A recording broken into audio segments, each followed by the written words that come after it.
You know that feeling when you finally get a raise and for about 2 weeks you are riding high, thinking you've made it. Then somehow, mysteriously, by the end of the month, you are back to checking your account balance before buying groceries. You are earning more than you did 5 years ago, maybe even double, but you don't feel any richer. In fact, you might feel more stressed about money than ever. Your parents bought a house on one income, and here you are with a decent salary. Wondering if you'll ever afford a down payment, what is going on? Why does financial security feel like trying to grab smoke? Let me introduce you to a concept that changed how I see money entirely. Something I call lifestyle inflation velocity. It is the speed at which your spending rises to meet and often exceed your income growth. Most people know about lifestyle inflation. Sure, but what they don't realize is the velocity component, the acceleration factor that makes it so dangerous. Every time your income increases, your spending doesn't just increase, it accelerates. You don't just buy a slightly nicer coffee. You suddenly need the premium subscription, the better apartment, the newer car, all at once. The gap between what you earn and what you feel you need doesn't shrink. It widens. Here is why this matters so much. Traditional financial advice tells you to save more and spend less, but it completely ignores the psychological mechanism that makes you feel poor regardless of your actual income. I spent years obsessing over this question, digging through behavioral economics research, tracking my own spending patterns, talking to people earning everywhere from $40,000 to $400,000 a year. What I discovered was shocking. The feeling of being broke isn't really about the numbers in your account. It is about the velocity at which your perceived needs expand. Let me show you exactly how this plays out in real life. Take Sarah, a marketing manager who got promoted from making $60,000 to $85,000 a year. That is a 40% raise. Life-changing money, right? Within 6 months, here is what happened. She moved from her shared apartment to a 1-bedroom in a nicer neighborhood, adding $800 to her monthly rent. She bought a newer car because her old one felt embarrassing in the company parking lot, adding a $350 monthly payment. She started buying lunch at the trendy place near the office instead of packing food, adding another $300 a month. She upgraded her gym membership. Her phone plan started getting her nails done regularly. When I added it all up, her monthly expenses had increased by nearly $2,000. Her take-home pay after taxes went up by about $1,500. She was literally going backwards while earning more money. Now compare that to Marcus, who took a different approach when he got a similar raise from $55,000 to $78,000. He made one intentional decision. He pretended the raise never happened for the first year. Every single dollar of that additional income went straight into a separate account he didn't touch. He kept living in the same apartment, driving the same car, packing the same lunches. It felt weird at first, almost like he was punishing himself while his colleagues were clearly enjoying their success. But after 12 months, he had accumulated over $18,000. That money became the foundation of his investment account. 5 years later, that decision, that 1 year of resisting velocity, had compounded into over $40,000.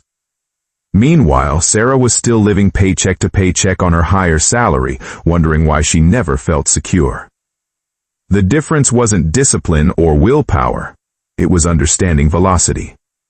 Sarah let her lifestyle accelerate naturally, which feels completely normal and justified in the moment. Marcus intentionally created friction, a speed bump that slowed down the automatic expansion of his needs. Here's another example that really drives this home. Think about banking fees. Most people with lower incomes get absolutely hammered by overdraft fees, monthly maintenance fees, ATM fees. The average American pays about $300 a year in various banking fees. But here is the cruel irony. Once you have enough money in your account, most of those fees disappear. Banks will waive monthly fees if you maintain a $5,000 balance. They'll refund ATM fees if you are a premium customer. The system literally charges poor people for being poor while paying rich people to be rich. A person struggling to keep $500 in their account might pay $35 for a single overdraft. Someone with $50,000 in their account earns interest and pays nothing in fees. Over a decade, that is thousands of dollars extracted from people who can least afford it, while people with cushion get rewarded. This same pattern shows up everywhere. Car insurance costs more if you have bad credit. Even though your credit score has nothing to do with your driving, you pay more for furniture and appliances if you need payment plans instead of paying cash up front. Rent is often higher than mortgage payments for comparable housing, but you can't get a mortgage without a down payment. You can't save because rent is so high. The system is designed with velocity built in. If you are behind, everything pushes you to fall further behind faster. If you are ahead, everything helps you get further ahead faster. Now I know what you are thinking. This sounds depressing, like the game is rigged and there is no point trying. Or maybe you are thinking, sure, but I actually do need that nicer apartment or that reliable car. These aren't just lifestyle choices, they're necessities. Let me address both of those concerns directly. First, yes, the system has structural unfairness built into it. But understanding the velocity concept gives you power. Once you see the mechanism, you can work against it instead of being swept along by it. You are not helpless. You are just playing a game where nobody explained the actual rules. Second, I am not suggesting you live like a monk or deprive yourself of genuine needs. The key is distinguishing between needs that improve your life and needs that only exist because your income went up. That nicer apartment, does it actually make you happier, or does it just feel like what someone at your level should have? That car upgrade, is it about reliability or about image? When you really examine your spending increases, you'll find that maybe 20% genuinely improve your quality of life, while 80% just keep you on the same hedonic treadmill at a higher speed.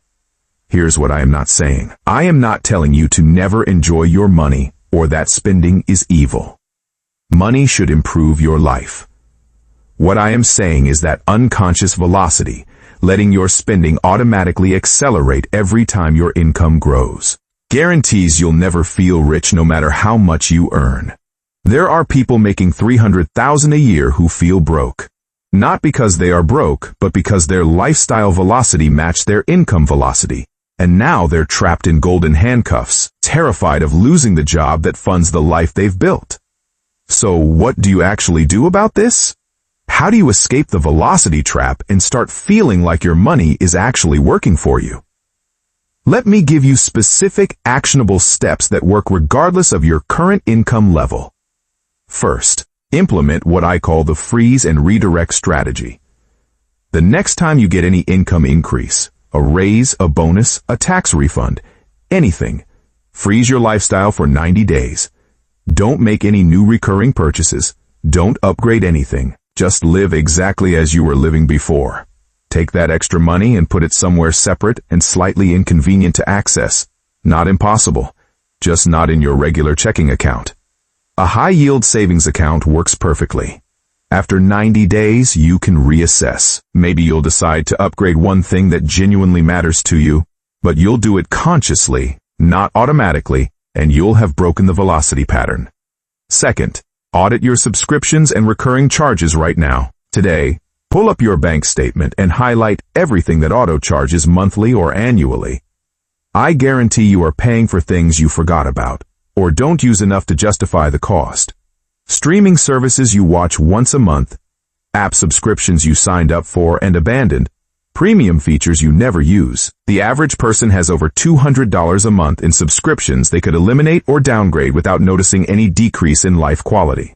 That is $2,400 a year, which invested in a basic index fund averaging 7% returns becomes over $30,000 in 10 years. You are not cutting out joy. You are cutting out forgotten velocity. Third, create what I call a lifestyle lag. Decide right now that your lifestyle will always be based on what you earned 2 years ago, not what you earn today. If you are making $70,000 now, live like you make what you made 2 years ago. When you get to $80,000, keep living on that $70,000 budget. This creates an automatic gap that grows over time. It feels restrictive for about 3 months. Then it becomes your new normal, and suddenly you are saving 20 to 30% of your income without feeling deprived because you are still living better than you were 2 years ago. Fourth, make one big optimization instead of many small sacrifices. Small daily savings, skipping coffee, bringing lunch, they work, but they're exhausting and feel like deprivation. Instead, optimize one major expense. If you are spending 40% of your income on rent or mortgage, that is your target. Can you get a roommate for 1 year and cut that to 25%? Can you move slightly further from the city center and save $400 a month? One big change creates massive savings without the death by 1,000 cuts feeling. That $400 a month saved on housing, invested over 20 years at 7%, becomes over $200,000.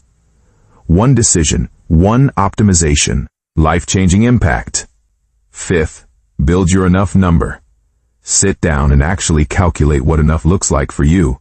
Not rich, not wealthy, just enough to feel secure. How much do you need in an emergency fund to sleep well at night? For most people, it is between 3 and 6 months of expenses. If your monthly expenses are $3,000, your enough number for security is $9,000 to $18,000. That is your first target. Not $1 million. Not retirement. Just enough to break the paycheck to paycheck cycle. Once you hit that number, the psychological shift is enormous. Suddenly, you are not one car repair away from crisis. You are not terrified of losing your job. That security changes everything about how you feel about money, and ironically, it makes it easier to save more because you are not operating from constant fear. The truth is, you'll never feel rich if you let lifestyle velocity control you. You could earn $1 million a year and still feel broke if your spending accelerates to match, but you can feel wealthy, genuinely secure and free from money anxiety on a modest income if you understand and control the velocity. Wealth isn't a number in your bank account. It is the gap between what you earn and what you need to feel content. You can increase that gap 2 ways, earn more or need less. Most people focus entirely on earning more while their needs expand even faster. The people who actually feel rich focus on widening the gap from both sides. I've seen this transformation happen over and over. People who felt perpetually broke on $60,000 a year who now feel abundant on $70,000 because they killed the velocity. People who got off the upgrade treadmill and suddenly realized they had enough. The system wants you to keep accelerating, to keep feeling like you need more, because that keeps you working harder, spending more, staying trapped. Understanding lifestyle inflation velocity is how you step off that treadmill. This isn't about deprivation or living like you are poor when you are not. It is about intentionality. It is about making your money actually improve your life instead of just funding an ever-expanding definition of normal. It is about feeling rich on what you have instead of feeling poor no matter what you earn. If this resonates with you, if you felt that frustration of earning more but never feeling ahead, you are not alone and you are not broken. You've just been caught in a velocity trap that nobody warned you about. But now you see it. And once you see it, you can beat it. Try the 90-day freeze on your next income bump. Audit those subscriptions this week. Calculate your enough number. These aren't complicated strategies, but they're powerful because they attack the root cause instead of just treating symptoms. Share this with someone who needs to hear it, someone who is stuck on that treadmill wondering why they never feel like they're getting ahead. Sometimes just understanding the mechanism is enough to break free from it. You've got this.